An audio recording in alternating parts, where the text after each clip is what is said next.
আসসালামু আলাইকুম। আজকে আমরা আলোচনা করতে যাচ্ছি কোরআনের একেবারে শেষের দিকের একটি সূরা, সূরা আন-নাস নিয়ে। ওয়ালাইকুম সালাম। হ্যাঁ, সূরা ১১৪ খুবই পরিচিত, কিন্তু এর গভীরতা অনেক। ঠিক। আমাদের হাতে নুমান আলী খানের একটা আলোচনার ট্রান্সক্রিপ্ট আছে, আর সাথে একটা অনলাইন তাফসিরও দেখছি। মূল লক্ষ্যটা হচ্ছে এই সূরাটা কিভাবে আমাদের শয়তানের কুমন্ত্রণা ওয়াসওয়াসা থেকে আল্লাহর কাছে আশ্রয় চাইতে শেখায়, সেটা একটু গভীরে গিয়ে বোঝা। অবশ্যই। বিশেষ করে আল্লাহর যে তিনটি নাম বা গুণ এখানে এসেছে, রব, মালিক, ইলাহ, এই তিনটা দিয়ে তো শুরু। হ্যাঁ, কুল আউযু বিরাব্বিন নাস, মালিকিন নাস, ইলাহিন নাস।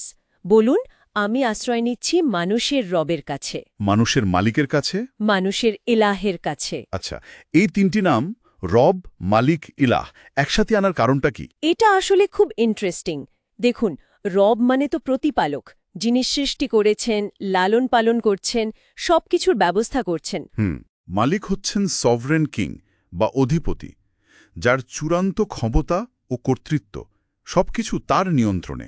আর ইলাহ, ইলাহ মানে একমাত্র উপাস্য, একমাত্র সত্তা, যার ইবাদত করা যায়, যার কাছে মন থেকে চাওয়া যায়। তো এই তিনটে গুণ একসাথে মানুষের সব ধরনের দুর্বলতা আর প্রয়োজনকে কাভার করে ফেলে, বুঝলেন? আচ্ছা আচ্ছা, শারীরিক, সামাজিক, আধ্যাত্মিক সব দিক থেকে আল্লাহর উপর নির্ভরশীলতা। একদম। আমাদের খাবার দরকার, নিরাপত্তা দরকার, আবার মনের শান্তির জন্য, ইবাদতের জন্য একজন মাবুদ দরকার। এই তিনটে নাম আমাদের সেটাই মনে করিয়ে দেয়। নুমান আলী খান যে ফেরাউরের উদাহরণটা এনেছেন, সেটা তো সাংঘাতিক। কোরআনের শয়তানের পরে বোধহয় ফেরাউনই সবচেয়ে বড় নেগেটিভ চরিত্র। ঠিক। আর সে ঠিক এই তিনটে জিনিসই নিজে দাবি করেছিল। হ্যাঁ, এটাই তো মূল পয়েন্ট। ফেরাউন নিজেকে কি বলেছিল? আনা রব্বুকুমুল আলা, আমি তোমাদের সবচেয়ে বড় রব। ঠিক। সূরা নাজিয়াতে আছে। আবার সূরা জুখরুফে আছে, সে বলছে মিশরের রাজত্ব কি আমার নয়, নিজেকে মালিক বা অধিপতি ঘোষণা করছে। আর সূরা কাসাসে তো আরও ভয়ঙ্কর। সে তার লোকদের বলছে, আমি ছাড়া তোমাদের আর কোনো ইলাহা আছে বলে তো আমি জানি না। রুবুবিয়াত, মুলক, উলুহিয়াত সবকিছুই নিজের বলে দাবি করে বসেছিল। একদম। এটাই ছিল তার চূড়ান্ত অহংকার। আর এই অহংকারটাই তো শয়তানের মূল চাল, যে কারণে সেই নিজেও পথভ্রষ্ট হয়েছিল। তাহলে সূরা নাস আমাদের ঠিক এই ধরনের অহংকার, যা শয়তানের কুমন্ত্রণার ফল, তা থেকে আশ্রয় চাইতে শেখাচ্ছে। হ্যাঁ, পরের আয়াতেই তো বলা হচ্ছে মিন শাররিল ওয়াসওয়াসিল খান্নাস, সেই কুমন্ত্রণা দানকারী, আত্মগোপনকারীর অনিষ্ট থেকে আশ্রয় চাইছি। এই খান্নাস শব্দটার মানে কি? আত্মগোপনকারী।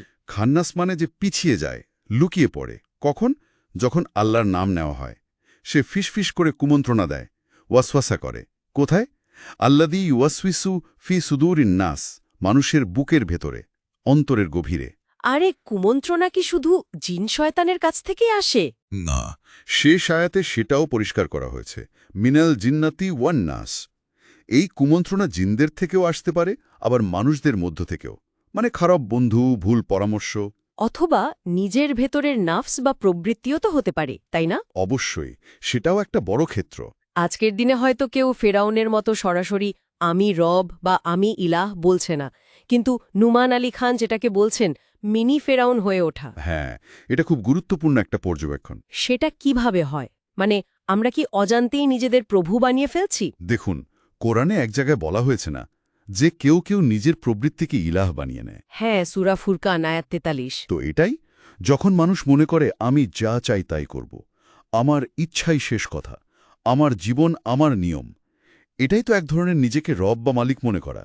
হয়তো মুখে বলছে না, কিন্তু আচরণে প্রকাশ পাচ্ছে। এটাই সূক্ষ্ম অহংকার। আচ্ছা, নিজের খেয়াল খুশিকে আল্লাহর আদেশের ওপরে স্থান দেওয়া। ঠিক। আর শয়তান কিন্তু এটাই চায়। মজার ব্যাপার কি জানেন? শয়তান নিজে কিন্তু আল্লাহর অস্তিত্ব বা ক্ষমতা অস্বীকার করে না। সে আল্লাহকে চেনে। হ্যাঁ, ইবলিসের ঘটনায় তো সেটাই দেখা যায়। কিন্তু সে চায় মানুষ যেন আল্লাহকে ভুলে যায়, তার প্রতি অকৃতজ্ঞ হয়, অহংকারী হয়। সেজন্যই এই সূরাতে আল্লাহর পূর্ণাঙ্গ পরিচয়, রব, মালিক, এলাহ উল্লেখ করে আশ্রয় চাওয়াটা এত শক্তিশালী।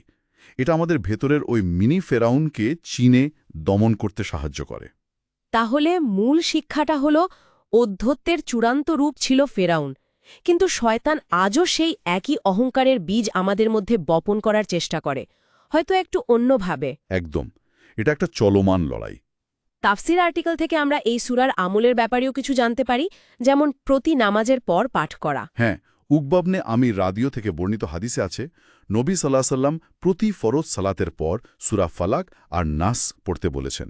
এগুলোকে মুআউযযাতাইন বা আশ্রয় প্রার্থনার 2 সূরা বলা হয়। আচ্ছা, আর সকাল সন্ধ্যায় পড়ার কথাও তো আছে। অবশ্যই। আব্দুল্লাহ ইবনে খুবাইব রাদিয়াল্লাহু তাআলা হাদিস অনুযায়ী সকাল ও সন্ধ্যায় 3 বার করে সূরা ইখলাস, ফালাক ও নাস পড়লে তা নাকি সারা দিনের বা সারা রাতের জন্য সকল অনিষ্ট থেকে যথেষ্ট।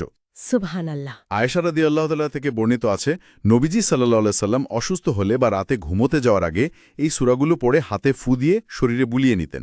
এই সূরার নাজিলের প্রেক্ষাপট তো একটা অনিষ্টের ঘটনা, তাই না? জাদু সংক্রান্ত। হ্যাঁ, সংক্ষেপে বললে লাবিদ ইবনে আসাম নামে এক ইহুদি নবীজি সাল্লাল্লাহু আলাইহি সাল্লামের উপর জাদু করেছিল, যার প্রভাবে তিনি কিছুটা অসুস্থ বোধ করতেন।